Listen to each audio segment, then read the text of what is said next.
Jelas ya.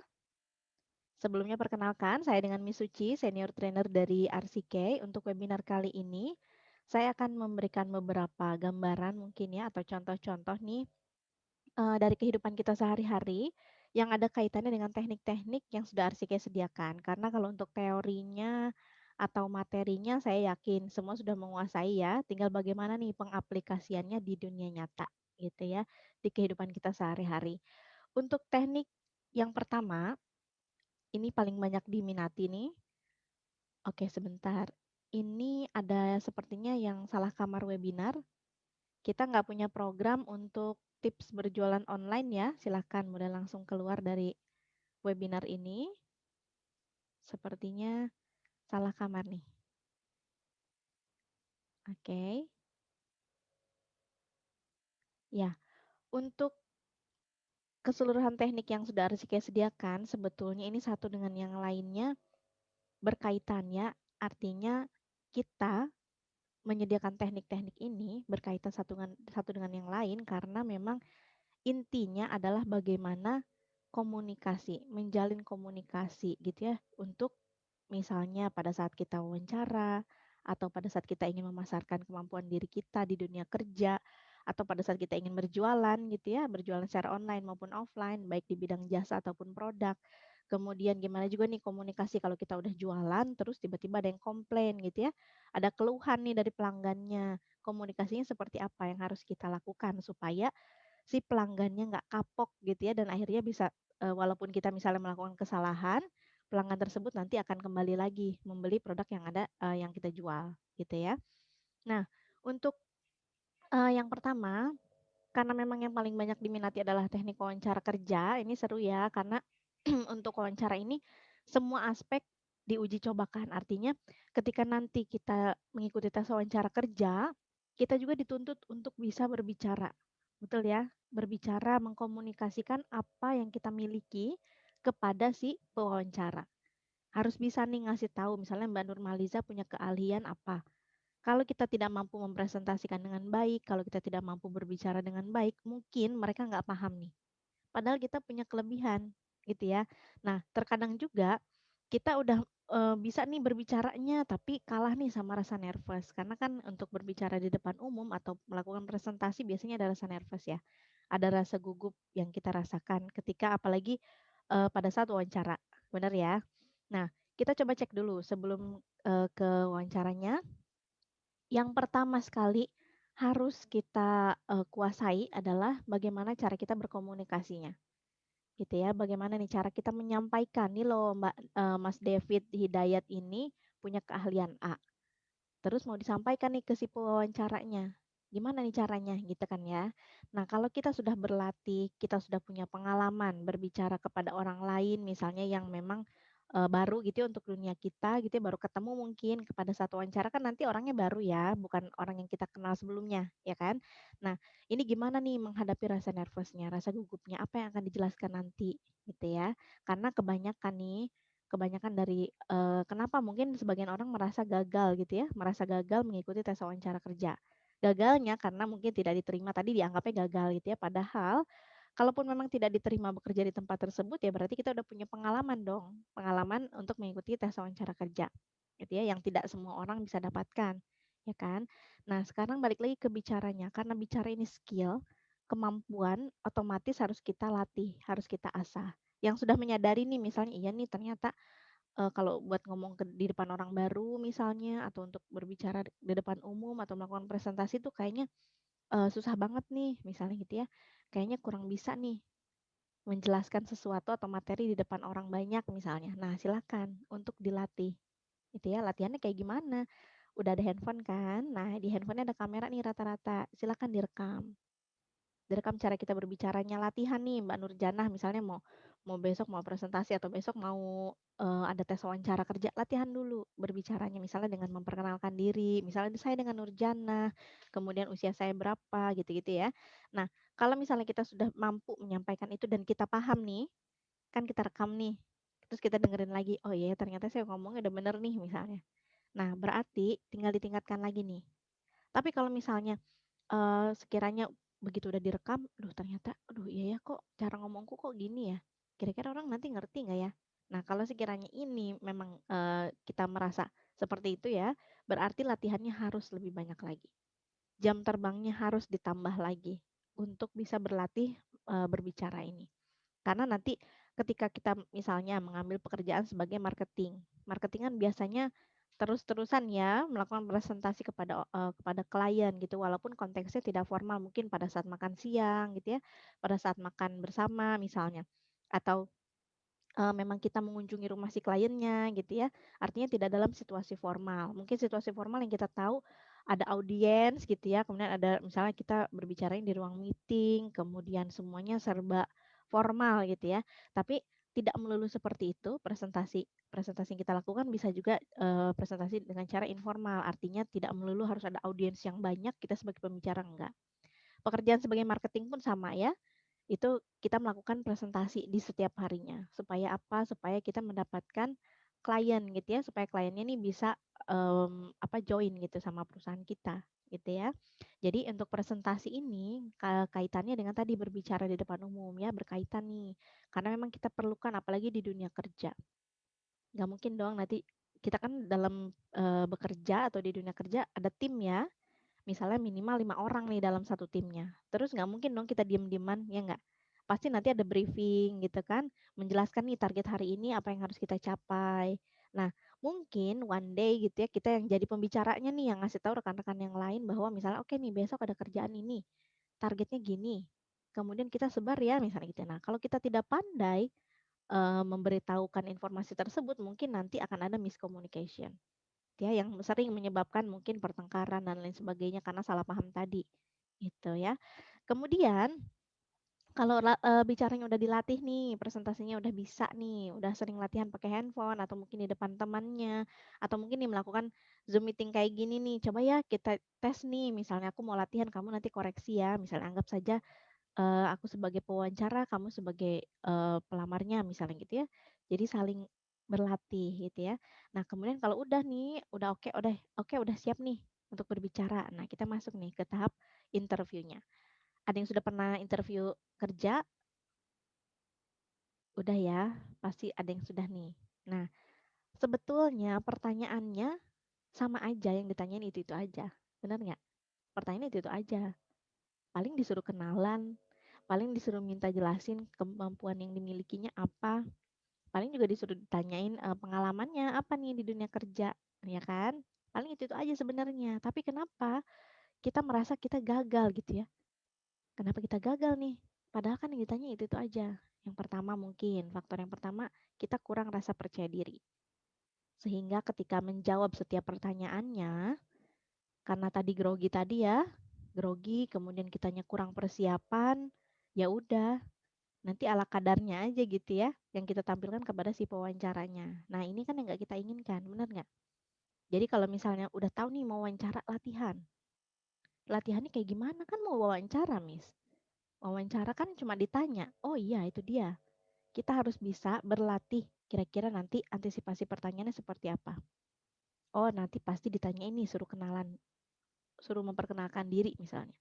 Itu nanti jawabannya kayak gimana ya? Kalau kita yang sudah berlatih minimal udah tahu, udah ada gambaran nanti mau ngomongnya kayak gimana gitu ya. Dibandingkan kita yang nggak ada persiapan sama sekali. Ah ya udah deh gimana besok. Terus pas ditanya bingung sendiri mau jawab apa. Ada yang pernah mengalami hal tersebut? Mungkin ada ya. Nah, kadang gitu yang saya temui di lapangan gini. Begitu ditanya nih, oke Mas Fahrozi, silahkan perkenalkan diri Anda. Iya Bu, saya Fahrozi misalnya. Saya, umur saya sekarang 20 tahun. Saya, nah, banyak jedanya. Kira-kira pewawancara tertarik nggak kalau kita kayak gitu? Enggak ya? Pasti udah bete, udah, "Duh ngomong apa sih mau ngomong apa sih?" Gitu ya. Walaupun dia nggak nunjukin ya, tapi kan pasti kita juga merasa ya kalau si pewawancaranya bete sama kita nih, sama cara ngomong kita misalnya gitu kan. Nah, makanya kenapa harus latihan itu penting, yaitu tadi untuk menghindari hal-hal yang seperti ini. Karena kalau nggak ada persiapan, nggak ada latihan, nanti rasa nervousnya yang mengalahkan kita. Sedangkan rasa nervous itu nggak bisa hilang, ya kan? Nervous ini nggak bisa hilang. Kita cuma bisa meminimalisir aja. Tapi hilang itu nggak akan, ya nggak akan hilang. Paling mungkin setiap orang kan beda-beda ya dalam apa ya, toleransi rasa nervousnya kan beda-beda untuk setiap orang. Mungkin nih misalnya Mbak Nurjana kalau nervous cukup tarik nafas, buang nafas udah selesai. Tapi kalau misalnya Mbak Martina nih beda nih. Kalau Mbak Martina itu misalnya harus nelpon orang terdekat dulu supaya rasa nervousnya berkurang misalnya. Silakan lakukan ya yang terbaik yang menurut kita memang bisa meminimalisir rasa nervous tadi. Karena dalam menjawab pertanyaan pada saat wawancara amat sangat penting kitanya tenang supaya nyambung apa yang ditanyakan dengan apa yang kita jawab. Jadi jangan sampai nih kita yang ditanyain apa gitu ya, yang dijawabnya apa. Nah, kebanyakan ini terjadi karena itu tadi, karena kurangnya persiapan, kemudian karena kurangnya rasa percaya diri dan kurangnya latihan. Gitu ya. Sampai sini jelas ya. Nah, sekarang kita coba cek nih ya. Waktu interview kira-kira yang akan dijelaskan ini apa sih? Ini berkaitan nih dengan teknik memasarkan kemampuan diri. Karena nanti ketika wawancara ini adalah salah satu momen kita untuk bisa memasarkan atau menjual diri kita kepada perusahaan. Ngasih tahu, nih loh Pak, saya nih punya keahlian ini. Saya punya pengalaman kerja ini, kemudian saya juga punya kemampuan ini. Saya ahli di bidang ini, misalnya gitu ya. Nah, ini adalah momen kita nih untuk bisa memasarkan, menjual dalam tanda kutip diri kita gitu ya, supaya apa tujuannya itu tadi, supaya bisa diterima di perusahaan tersebut. Nah, kebanyakan dari kita ketika diwawancara ini, begitu diminta untuk memperkenalkan diri, biasanya udah cuma sampai nama, kemudian umur mungkin atau usia, kemudian juga hobi mungkin, anak keberapa dari berapa bersaudara dan juga sampai pendidikan. Biasanya udah sampai situ aja nih, kalau diminta untuk memperkenalkan diri. Atau bahkan saking groginya cuma nyebutin, "Baik Bu, nama saya Nur Lailatul, usia saya 20 tahun." Udah biasanya kadang ada juga tuh yang sampai situ ngejelasinnya. Padahal ketika kita diminta untuk mempresentasikan tentang diri kita, wah ini enak banget nih. Ini saatnya kita tunjukkan kemampuan yang kita punya apa. Gitu ya, jelasin misalnya nama saya Nur Lailatul, usia saya 20 tahun saat ini misalnya. Kemudian saya anak pertama dari 2 bersaudara dan saya seorang lulusan dari mana, gitu ya. Enak kan? Kalau udah kayak gitu ya kan langsung langsung tertuju gitu sama keahlian yang kita punya. Misalnya saya adalah seorang lulusan sarjana misalnya komunikasi. Saya mampu misalnya berkomunikasi dengan baik dan saya sudah memiliki pengalaman di bidang tersebut misalnya. Jadi to the point gitu ya sama hal-hal yang memang ada kaitannya dengan pekerjaan yang kita lamar. Gitu. Jadi jangan sampai nih kita mau ikut wawancara tapi kita cuma ngomongin diri kita sendiri yang memang nggak ada hubungannya dengan posisi yang kita lamar. Jadi persiapannya nanti sebelum melakukan wawancara, yang pertama persiapkan diri ya, mental, fisik itu harus banget disiapin. Dan harus tanamkan positive thinking ya, karena itu tadi kita belum tahu nih bakalan diterima atau enggak kerja di situ ya kan. Nah makanya sebisa mungkin kita tanamkan positive thinking bahwa apapun nanti keputusan dari si perusahaan, ya udah nggak mengurangi niat kita untuk bisa melamar kerja lagi misalnya, gitu ya, atau berlatih lagi supaya lebih baik gitu. Nah kalau misalnya udah nih, udah persiapan diri termasuk penampilan ya, karena penampilan juga ini salah satu bagian dari cara kita untuk bisa memasarkan diri kita, untuk menjual gitu ya. Ini salah satu nilai jual kita juga penampilan, ya nggak? Akan membentuk image. Misalnya nih, Mas Benlius nih biasa berpenampilan rapi, misalnya gitu ya. Kemudian biasa berpenampilan misalnya pakai kemeja, kemana-mana pakai kemeja misalnya. Nah ini secara nggak langsung nanti akan membentuk image-nya Mas Benlius ini. Oh itu loh, Benlius tuh yang mana? Itu loh yang rapi orangnya. Biasanya dia suka pakai kemeja tuh misalnya. Jadi itu udah membentuk image diri kita. Itu ya penampilan ini secara tidak langsung ya akan membentuk image diri kita. Nah, kemudian kalau udah nih udah mempersiapkan diri, kemudian udah tahu nih nanti kira-kira harus ngapain aja pada saat wawancara misalnya gitu ya. Termasuk nanti bahasa tubuh kita ya ketika kita masuk ruang wawancara, dilatih tuh ketika nanti salaman. Kalau saat ini mungkin pandemi ya, jadi nggak ada yang berjabat tangan mungkin. Kalau nanti misal pandemi usai ternyata diberlakukan lagi nih berjabat tangan, harus seperti apa? Apakah harus kita remas kuat-kuat gitu ya tangan si pewawancaranya atau misalnya kita lemas gitu ya meremasnya. Nah, ini harus diperhatikan karena itu menunjukkan kesiapan kita pada saat mengikuti wawancara itu. Gitu ya. Kemudian persiapan materinya mulai dari dokumen. Jangan lupa dokumennya dibawa. Misalnya ditanya ini Mbak Lia Octavia ini lulusan S1 dari Universitas A ya? Iya Bu, betul. Ijazahnya dibawa nggak boleh saya lihat? Aduh, nggak dibawa Bu, maaf ya Bu, saya kira nggak mesti dibawa misalnya. Kira-kira tanggapannya pewawancara gimana? Kecewa nggak?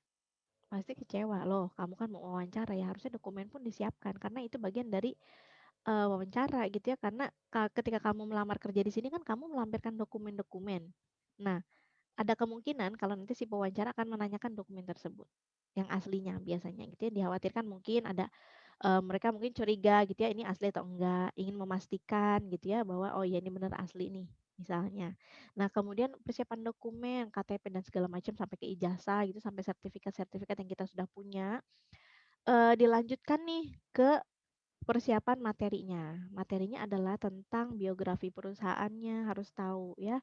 Perusahaan ini bergerak di bidang apa, perusahaan ini kerjanya ini gimana, kinerja perusahaannya ini gimana, apakah ada pencapaian, ada prestasi atau tidak. Kemudian harus tahu juga job desk kita apa. Itu ya. Mbak Elsa nih melamar sebagai customer service. Harus tahu kerjaannya customer service di perusahaan tersebut apa. Karena ini nanti kaitannya dengan posisi yang kita lamar gitu ya, dengan keahlian kita. Jadi posisi yang kita lamar apa nih? Oke, customer service. Keahlian yang saya miliki apa ya? Karena kan nanti perusahaan ini menentukan ya, menentukan beberapa kriteria untuk menerima si pelamarnya, gitu kan. Nah, apakah kita sudah memenuhi kriteria tersebut atau belum? Gitu ya. Jadi makanya harus dicek dulu nih keahlian yang kita punya apa. Sesuai nggak kira-kira sama yang mereka inginkan. Sekiranya kalau misalnya, oke nih, saya misalnya ahlinya di bidang mesin, teknik mesin. Terus saya melamar jadi resepsionis misalnya. Kira-kira nyambung nggak? Ternyata kurang nyambung ya kan? Karena mungkin yang dicari perusahaan kan yang sesuai dengan eh, keahlian yang kita punya, gitu kan? Jadi kalau misalnya rekan-rekan memang mau melamar kerja, coba cari posisi yang memang tanya dulu sama diri kita, ini sesuai nggak ya sama keahlian yang aku punya, gitu ya? Kalau misalnya nggak sesuai, kalau misalnya mau coba-coba ya silakan. Sebetulnya nggak dosa juga ya, boleh-boleh banget silakan. Tapi ya itu tadi, kemungkinan diterimanya mungkin akan semakin kecil dibandingkan kita yang memang melamar kerja sesuai dengan posisi yang sesuai dengan keahlian yang kita punya, gitu ya.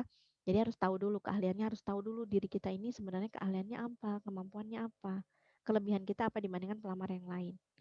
Gitu, karena itu yang nanti akan kita jelaskan kepada si pewawancaranya. Kemudian kalian udah tahu job desk, udah tahu, jangan lupa latihan. Persiapkan diri dengan latihan ya, karena penting. Itu tadi berbicara di depan umum ini kan susah-susah gampang. Berbicara di depan si pewawancara ini susah-susah gampang. Kalau nggak dilatih, ya udah siap-siap menerima menerima rasa groginya pasti lebih besar yang dirasakan gitu ya. Kemudian siap-siap juga nanti mungkin ada blank nih, nggak tahu mau jawab apa gitu ya. Jadi harus ada persiapan. Nah, begitu tiba hari wawancaranya, jangan lupa datang ke tempat wawancaranya tepat waktu ya. Kalau bisa sebelum sebelum misalnya jam wawancaranya jam 8. Setengah jam lah, setengah jam sebelum jam 8 itu kita udah standby nih. Udah nungguin gitu ya, supaya apa, supaya bisa menenangkan diri dulu, supaya bisa santai dulu dibandingkan kita yang terlambat.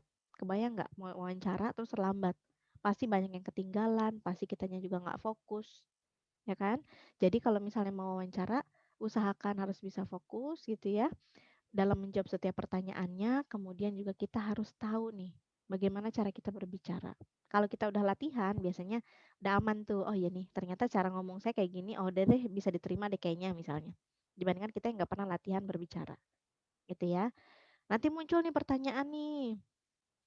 Silakan perkenalkan diri Anda. Jangan lupa dalam memperkenalkan diri, to the point aja langsung ke keahlian yang kita punya apa. Jadi jangan bertele-tele menjelaskan hobi, kemudian iya Bu, saya ini melamar kerja di sini karena sekarang saya menjadi tulang punggung keluarga. Mereka nggak mau tahu itu. Benar nggak? Mereka nggak mau tahu itu. Yang mereka mau tahu ini Mas Dede keahliannya apa, sesuai nggak sama kriteria yang sudah kita buat nih, gitu ya. Mau melamar jadi driver misalnya, tapi kitanya nggak bisa nyetir misalnya, gimana? Kira-kira masuk nggak? Belum tentu, ya kan? Ya nggak? Nah, hal-hal yang seperti ini yang harus kita bisa aware gitu ya. Oh iya ya, keahlianku apa nih? Yang sesuai sama posisi yang kita lamar nanti, gitu ya. Kemudian setelah diminta untuk memperkenalkan diri, jangan lupa langsung jelaskan kemampuan yang kita punya apa. Potensi yang bisa kita kembangkan di perusahaan itu apa. Gitu ya. Misalnya nama saya Muhammad Bayu misalnya. Ibu bisa panggil saya Bayu. Saat ini usia saya misalnya 20 tahun. Saya adalah seorang lulusan dari misalnya teknik industri misalnya. Saya melamar bekerja di sini sebagai apa? Gitu ya, dan keahlian yang saya miliki tentu sesuai dengan posisi yang saya lamar, yaitu apa? Jelasin tuh, to the point gitu ya. Jadi nggak muter-muter, ya Bu, nama saya Muhammad Bayu, Ibu bisa panggil saya Bayu, usia saya 20 tahun, hobi saya ini membaca, terus saya juga hobinya mancing Bu, terus saya juga kebetulan apa tulang punggung keluarga Bu, jadi saya tolong ya Bu ya, tolong saya Bu ya untuk terima saya kerja di sini, misalnya.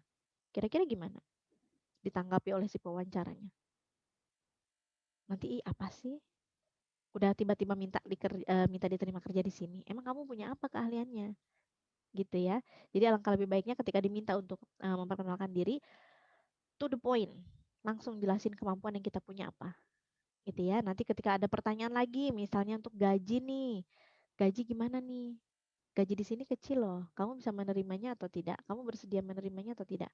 Kalau kita sudah komitmen dan kita memang misalnya mau gitu ya kerja di situ, ya udah tinggal dijawab ya Bu, saya bersedia. Yang kamu tahu penggajian di sini gimana? Oh, setahu saya untuk penggajian di perusahaan ini sesuai dengan UMR misalnya. Oh gitu, UMR di sini kecil loh. Kamu bersedia? Saya bersedia, Bu, misalnya. Udah hati ya sampai situ ya. Tapi kalau misalnya kita ragu-ragu nih, di sini gajinya kecil loh. Wah, masa sih Bu kecil ya? Aduh, terus gimana ya Bu? Ya terserah misalnya. Terserah Mbak atau Masnya nih, mau diterima atau enggak kerjaannya. Di sini gajinya UMR kecil loh, misalnya. Terus kita ikutan ragu-ragu, aduh gimana ya, yaudah deh Bu, saya mundur aja misalnya gitu ya. Ya sebetulnya terserah kita ya, artinya terserah rekan-rekan juga mau diambil atau tidak itu pekerjaannya. Tapi sayang banget kalau cuma gara-gara gaji akhirnya misalnya kita down dan akhirnya kita nggak kerja di situ gitu ya. Karena mungkin itu cuma mau si pewawancara cuma mau ngetes kita aja misalnya, padahal udah tahu nih kalau UMR di situ misalnya di atas 5 juta misalnya plus tunjangan-tunjangan yang lain yang kita belum tahu misalnya gitu ya. Tapi begitu kita diuji coba nih dengan pertanyaan yang tadi, gajinya di sini kecil loh. Kitanya jadi ragu-ragu, kitanya kurang yakin sama jawaban kita. Yaitu akhirnya yang membuat apa ya seperti jebakan Batman gitu. Iya tuh pertanyaan waktu wawancara susah-susah banget, banyak yang ngejebak.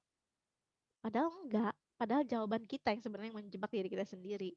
Karena itu tadi, karena kitanya kurang yakin. Gitu. Jadi ketika nanti menjawab pertanyaan-pertanyaan yang muncul pada saat wawancara, usahakan jawabnya dengan percaya diri, fokus sama pertanyaannya apa, dan kita juga harus punya keyakinan terhadap jawaban yang kita berikan kepada wawancara. Gitu ya. Oke. Sebelumnya nih saya mau ingatkan juga mengenai centang hijau nih. Banyak yang mungkin banyak yang belum berhasil untuk centang hijaunya atau 100% ya. Nanti bisa dicoba. Silakan dilihat nih di IG-nya Arsike atau di YouTube-nya Arsike untuk langkah-langkah supaya centang hijau semua atau 100%. Karena kalau sudah 100% nanti sertifikat otomatis akan keluar dengan sendirinya ya. Jadi nggak diinput secara manual nih. Gitu ya. Kemudian kalau sertifikat sudah keluar di sekolahmu, kemudian tunggu sertifikatnya masuk dashboard. Nah, ini sekitar 1 sampai 7 hari kerja. Kalau memang misalnya belum masuk juga, silakan ditunggu atau misalnya sudah udah lebih dari 7 hari nih Kak, misalnya gitu ya, silakan hubungi ke manajemen prakerja karena untuk sertifikat masuk dashboard ini adalah kewenangan pihak manajemen prakerja, gitu ya. Kemudian Arsike juga mengadakan program beasiswa Arsike ini, bisa ambil 4 judul communication seriesnya Arsike. Tadi kan saya jelaskan di awal ada 9 ya program yang kita punya. Nah, rekan-rekan cuma ambil 4 judul aja, nanti udah bisa ikut beasiswanya Arsike. Nanti ada kelas bahasa Inggris online gratis, kemudian ada rewardnya juga nih seperti laptop atau sarana penunjang belajar online yang lainnya seperti handphone, voucher gitu ya. Silahkan boleh diintip nih di IG-nya Arsike. Oke, terima kasih banyak nih atas waktunya untuk mengikuti webinar hari ini. Semoga walaupun sedikit ya bisa diterapkan dan harapan saya itu tadi ya. Intinya adalah harus fokus ya dan lakukan persiapan yang terbaik sebelum kita melakukan wawancara, sebelum kita melakukan presentasi atau berbicara di depan umum atau sebelum kita berjualan gitu ya, harus tahu dulu gimana nih mempersiapkan segala sesuatunya dengan baik supaya hasilnya pun nanti baik gitu ya. Oke, terima kasih banyak. Masih pandemi ya, jangan lupa maskernya digunakan, kemudian jaga jarak dan juga sering-sering cuci tangan. Oke, terima kasih banyak. Salam progres.